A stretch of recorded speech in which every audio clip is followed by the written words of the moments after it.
I think I would not like to agree also on a Russian dictionary and lexicon about NATO expansion, because this is not a question about expansion of some international organization.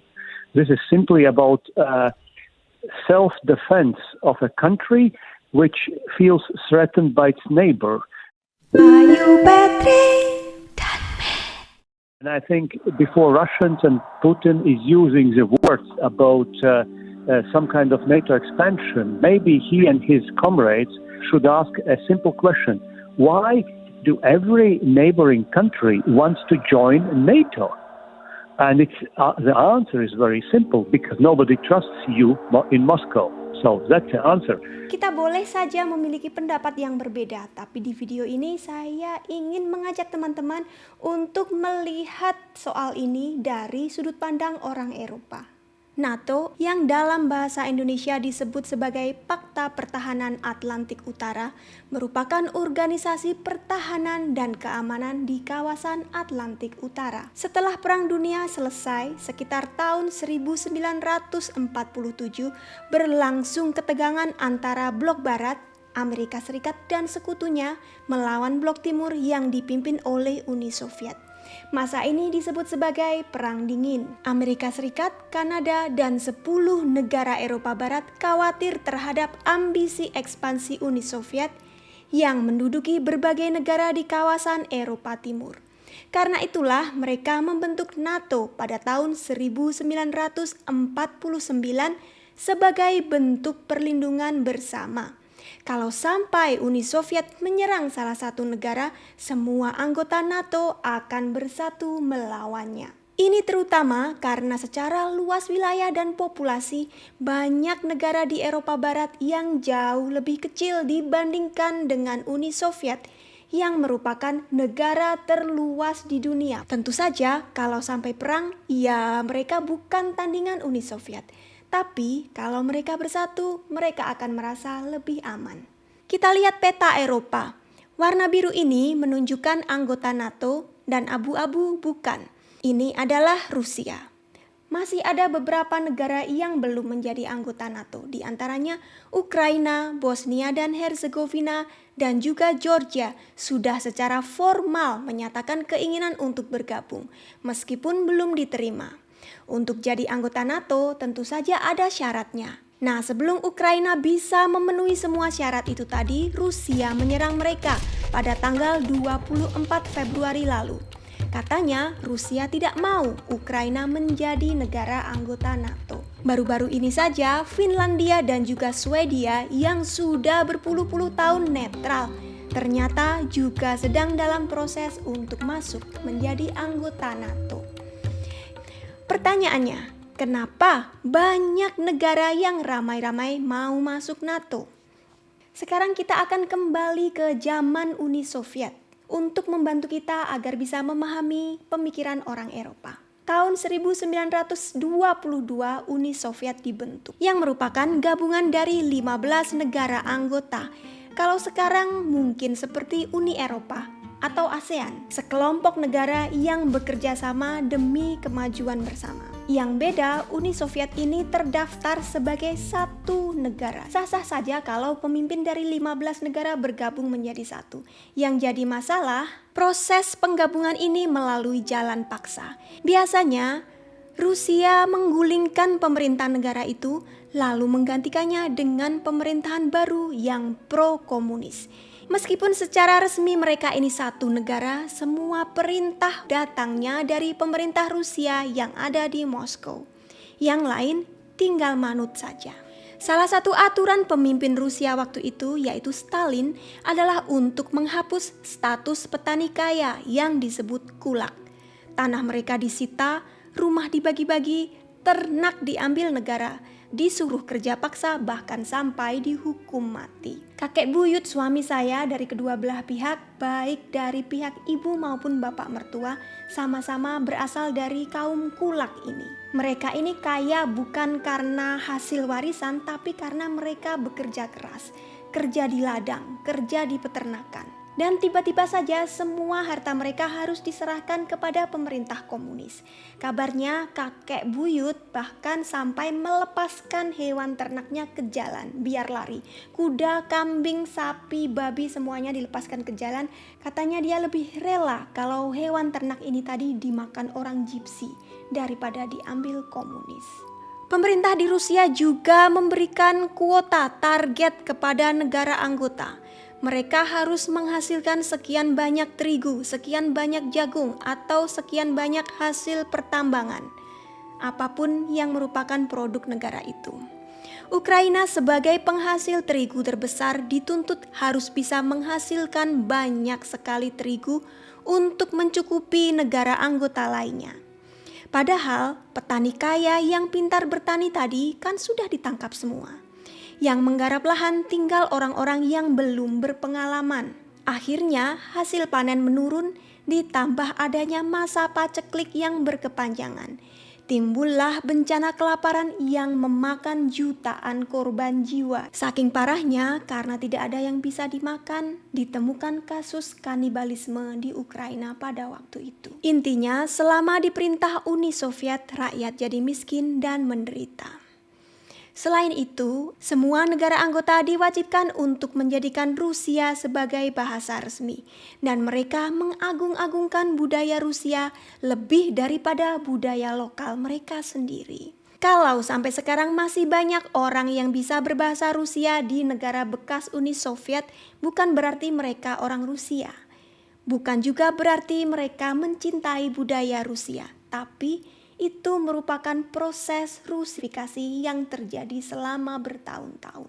Pada tahun 1945, Uni Soviet dan Sekutu menang Perang Dunia Kedua.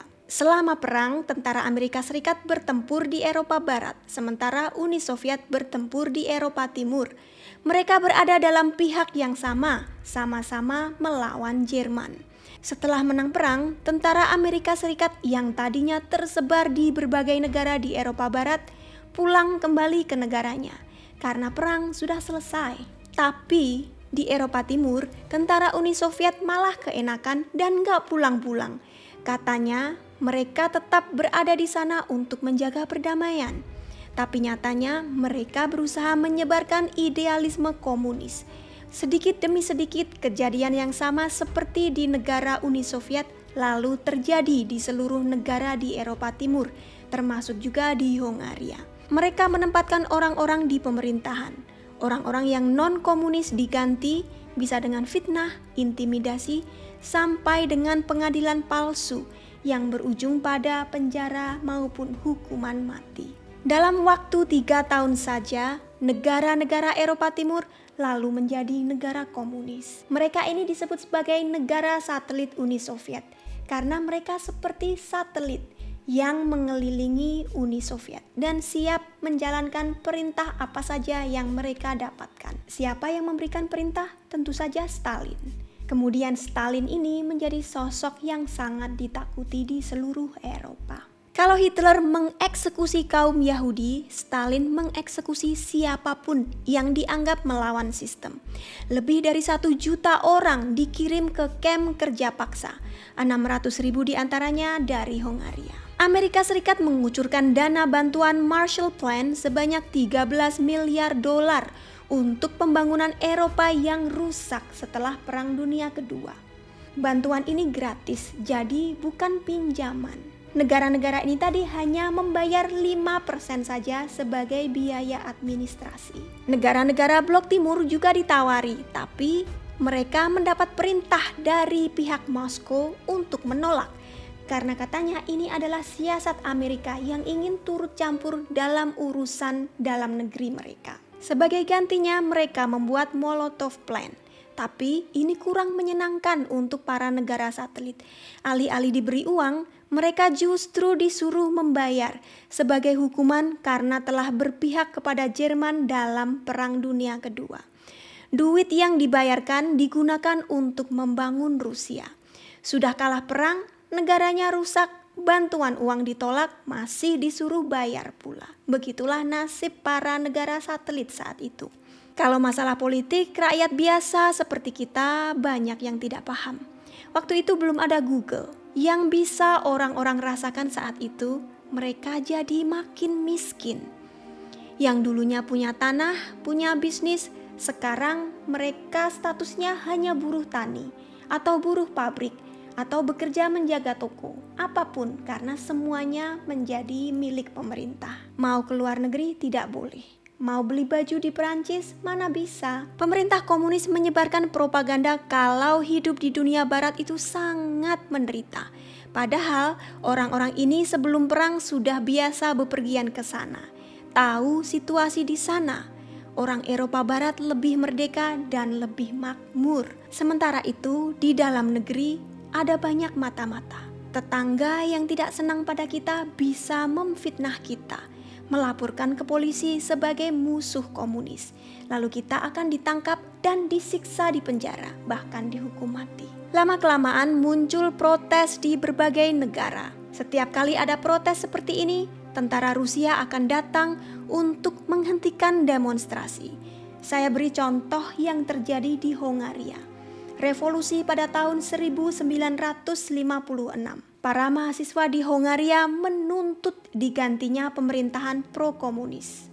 Dan mereka berhasil menggulingkan Perdana Menteri yang pro-Soviet ini.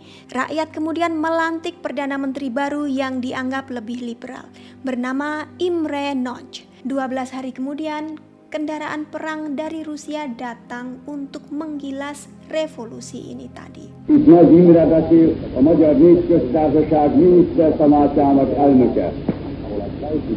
Ma hajnalban a szovjet csapatok támadást indítottak fővárosunk ellen, azzal a nyilvánvaló szándékkal, hogy megdöntsék a törvényes magyar demokratikus kormányt. Ribuan rakyat sipil terbunuh dan Perdana Menteri yang baru ini dieksekusi dengan tuduhan memberontak. Banyak kejadian seperti ini di negara-negara Eropa Timur sampai akhirnya Uni Soviet pecah pada tahun 1991 dan semua negara beserta negara satelit akhirnya merdeka. Termasuk juga negara tempat tinggal saya, Hongaria, dan juga negara tetangga yang sedang berperang, Ukraina. Rakyat di semua negara ini tadi kemudian bisa membandingkan. Ternyata selama diduduki komunis, negara mereka jauh tertinggal di belakang Eropa Barat. Karena itulah mereka ingin berteman dengan Eropa Barat. Karena ingin maju, ingin belajar bagaimana caranya menaikkan taraf hidup, bagaimana bisa menata negara seperti mereka. Satu demi satu mereka ikut gabung ke dalam Uni Eropa. Dari situ mereka bisa merasakan setiap tahun ada dana yang dikucurkan untuk membangun negara mereka. Satu hal yang tidak pernah didapatkan dari Uni Soviet. Kita ambil contoh jembatan Maria Valeria ini. Jembatan ini menghubungkan perbatasan Hongaria dan Slovakia. Pada Perang Dunia Kedua lalu, tentara Nazi Jerman mengebom jembatan ini hingga luluh lantak. Setelah perang selesai, Hongaria dan Slovakia jadi negara komunis dan tidak punya uang. Jadi jembatan ini dibiarkan ngangkrak begitu saja. Kalau mereka mau ke Slovakia harus naik feri tanpa bisa bawa mobil. Atau kalau mau nyetir mobil harus muter jauh sekali.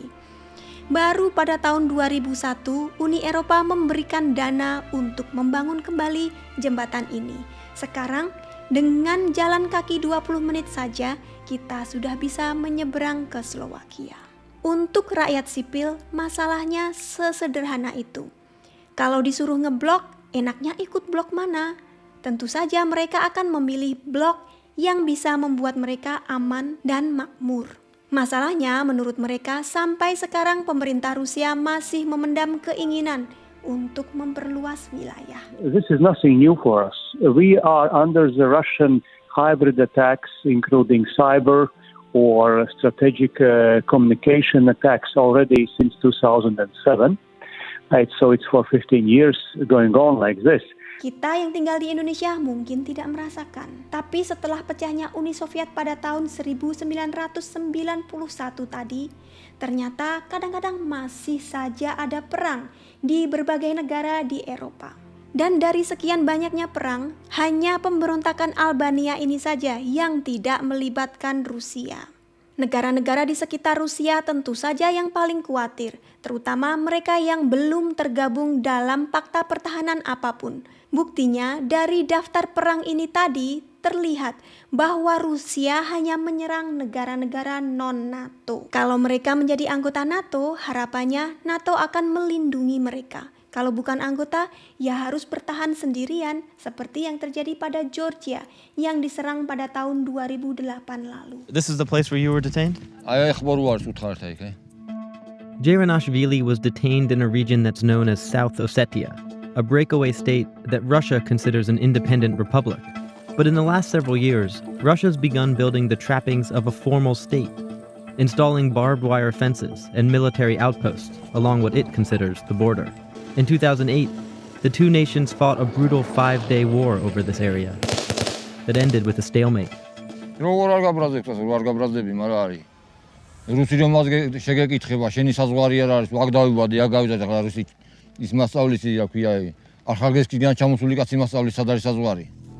For Georgian officials, Russia's actions are making the case for something they've been after for more than a decade: membership in NATO. Joining NATO and Euro-Atlantic integration is one of top foreign policy priority for Georgia. Apa berarti semua orang Eropa setuju akan tindakan Amerika Serikat di Timur Tengah? Tidak. Itu isu yang berbeda. Kalau saya tanya bapak mertua saya di sini, mungkin dia tidak tahu. Sama juga seperti kalau saya tanya kakek nenek saya di Indonesia, mungkin tidak tahu apa yang terjadi di Georgia atau di Uni Soviet. Tapi jawaban orang-orang sini akan jelas kalau ditanya. Harus pilih siapa antara bergabung dengan NATO atau bergabung dengan Rusia. Masuk NATO adalah pilihan. Austria, Swiss, bahkan Finlandia dan juga Swedia berpuluh-puluh tahun menjadi negara netral tanpa harus jadi anggota NATO dan hidup mereka aman-aman saja. Di lain pihak, apakah Ukraina boleh memilih tidak mau untuk diserang Rusia? Kemudian, apa itu berarti orang-orang di Eropa benci pada orang Rusia? Tidak juga. Buktinya banyak sekali orang Rusia yang tinggal dan menetap di berbagai negara Eropa, termasuk di negara-negara anggota NATO, termasuk di sini. Jadi begitu, tentu saja teman-teman di rumah bisa memiliki pendapat yang berbeda. Bagaimana menurut kalian? Bisa ditulis di kolom komentar di bawah. Terima kasih sudah menonton video ini, semoga bermanfaat. Sampai ketemu di video berikutnya.